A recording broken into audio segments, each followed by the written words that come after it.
I am ready. Yo estoy pronto. Alors, je m'appelle Alex Fredo, je suis humoriste et mon spectacle s'appelle Bonjour.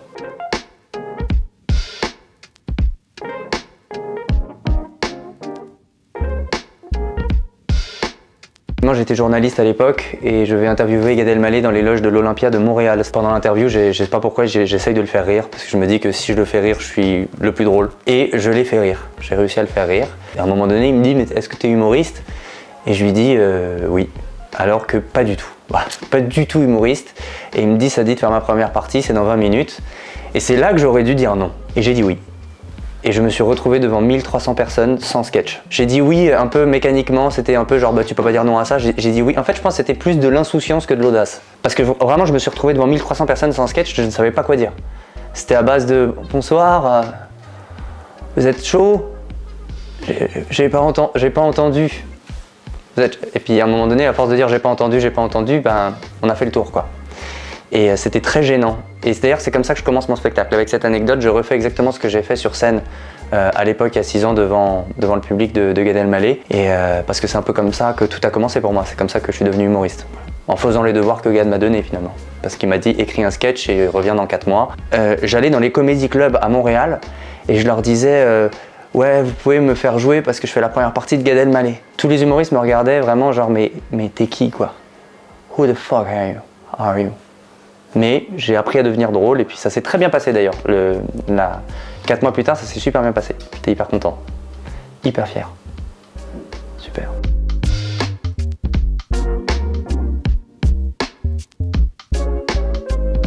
Est-ce que déjà je me considère comme quelqu'un d'audacieux? Dans certains domaines oui, dans d'autres domaines non. Par exemple la scène, c'est quand même assez audacieux de monter sur scène. C'est pas tout le monde qui est capable de le faire, d'ailleurs les gens me le disent, moi j'oserais jamais faire un truc pareil. Donc il y a une certaine audace, une certaine forme d'audace. Dans ce domaine-là, je pense que je suis audacieux. Par contre, s'il faut se battre en sortant de boîte de nuit, je vais courir très vite. Vraiment, je suis pas du tout audacieux à ce niveau-là, j'ai pas du tout confiance en mon corps. Après, est-ce que c'est de l'audace ça, de se battre? Je sais pas. Hein. Non. Non, hein. Donc oui, je suis audacieux. Réussir, c'est aussi prendre des risques. Et prendre des risques, c'est oser, et oser, c'est être audacieux. D'ailleurs, même philosophiquement, je ne sais même pas s'il y a une réussite sans audace. Je pense que ce que tu fais et qui réussit tout de suite sans avoir osé, sans avoir pris un risque, je crois que toi-même, vis-à-vis de toi-même, tu ne le vis même pas comme une réussite. Tu le vis comme une espèce de chance, un truc un peu qui t'est arrivé, mais tu n'en tires pas une satisfaction très grande. En tout cas, ça me rend heureux de ressentir de la satisfaction. Mais je pense qu'on est tous pareils. Quand on ressent de la satisfaction, généralement, on n'a pas envie de chialer, quoi. Putain, qu'est-ce que c'est que cette vie de merde? Je suis tellement satisfait. Ça marche pas. Et quand tu montes sur scène, que tu fais rire les gens, que tu sors de scène, que les gens ont rigolé, t'as accompli quelque chose. Pour moi, dans mon métier, quoi. Mais j'imagine dans tous les domaines, c'est pareil. Vous, par exemple, vous êtes en train de faire une vidéo d'une interview de Alex Fredo. Bon, j'espère que ça va vous satisfaire. Est-ce que ça va vous rendre heureux, ce truc-là? Je ne sais pas. Vu vos têtes, j'en doute un peu. Mais vous savez, les échecs, c'est aussi pour mieux se relever.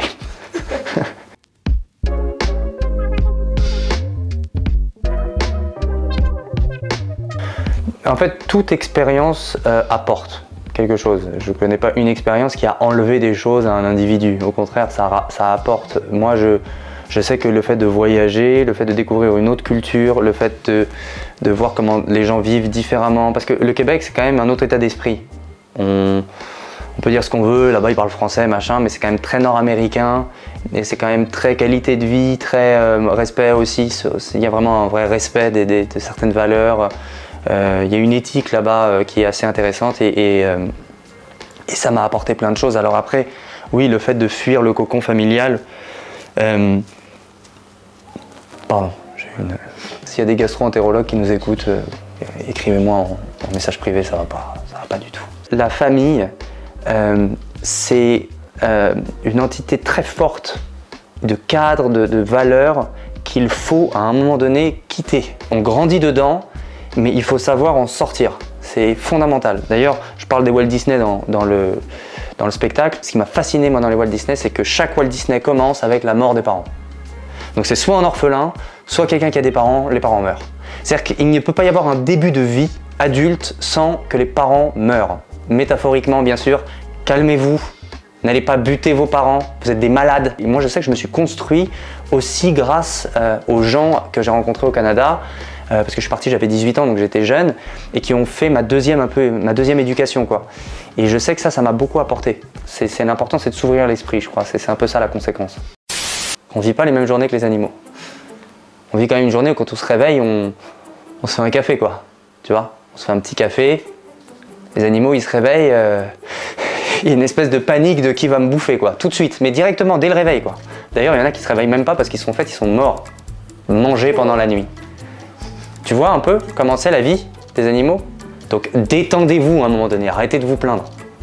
Et ma mère, et mon père, et mon frère, et Gad Elmaleh, et machin, et Loda, ces trucs. Détends-toi, Alex. Alex, c'est moi. Parce que je sais pas si vous savez c'est quoi mon prénom. Je l'ai dit en début d'interview, mais bon. En fait, je sais même pas si ça va être diffusé cette partie-là.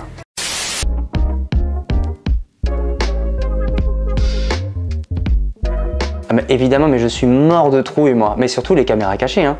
Pour ceux qui n'ont pas vu, je fais des caméras cachées où je m'assois sur des bancs publics avec une guitare et j'improvise une chanson sur la situation. Tu vois, si c'est une meuf qui lit un livre, je lui dis qu'elle lit un livre. Si c'est une meuf qui écoute de la musique, je lui dis qu'elle écoute. C'est génial comme concept, vraiment je dis ce qui se passe. Mais j'essaie de transformer ça, il y a un petit malaise au début, la personne elle se demande est-ce que ce mec est normal, machin.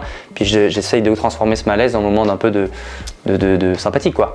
Et vraiment, mais je suis mort de trouille, quoi. Parce que moi, en fait, il y a un truc que je déteste, c'est déranger les gens.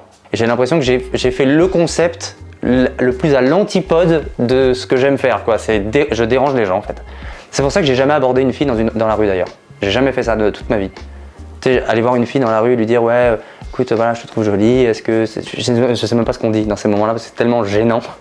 Non mais je parle pas des gens qui harcèlent les meufs dans la rue, je parle pas de ça. Je parle vraiment d'une démarche où tu vois une fille qui est jolie, elle te plaît, tu vas lui parler. Moi j'ai des potes qui ont déjà fait ça et qui sont même déjà sortis avec des filles qu'ils avaient rencontrées dans la rue. Mais moi je n'ai jamais fait ça, mais ça me terrorise, ça me terre.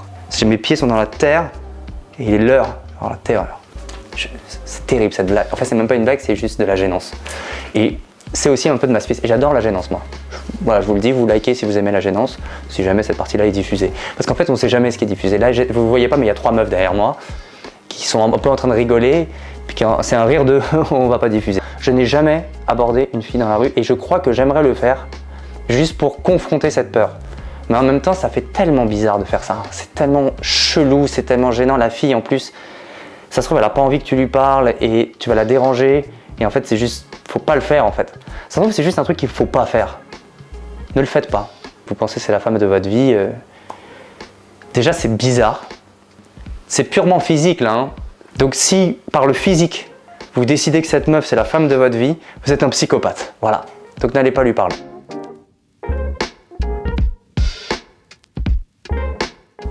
Le même. Me faire concurrence? Non. M'écraser? Jouer au point virgule tous les mardis et mercredis à 20 h à ma place sur mon créneau? C'est ça ce que tu voudrais?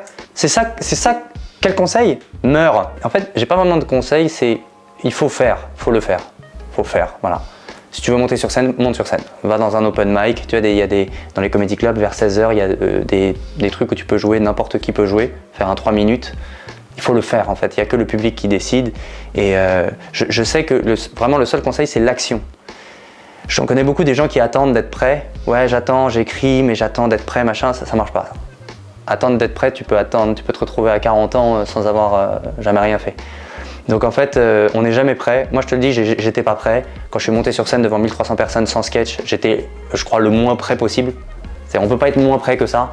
Mon premier spectacle d'1 heure, je me souviens, j'avais 30 minutes de blague. Puis je suis resté sur scène pendant 1 heure, j'étais pas prêt. Quand j'ai fait les premières parties de Kev Adams dans tous les Zéniths de France, j'étais pas prêt. J'avais pas de sketch, vraiment. J'avais un sketch qui marchait à Paris, mais c'était pas très bien construit, j'étais pas prêt. Quand j'ai fait cette interview, j'étais pas prêt. Et je suis pas prêt en fait. Je suis jamais prêt, mais je fais. Et en fait, c'est au fur et à mesure que tu fais que finalement tu deviens prêt, quoi. Do it, make it happen. On the rise, on the horizon, with the sun. Put your arm here and do it. Make it happen.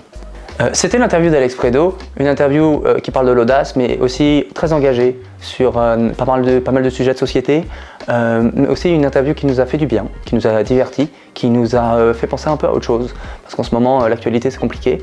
Et voilà, une interview très chevelue, une interview très sympathique, une interview que lui a adoré faire, avec 3 filles très sympathiques. D'ailleurs, je vous encourage à regarder toutes les autres vidéos de cette chaîne, parce que ça vaut le coup. Elles sont très sympathiques, très souriantes, et si j'étais dans la rue, j'irais les voir et je leur dirais désolé, quelle heure est-il?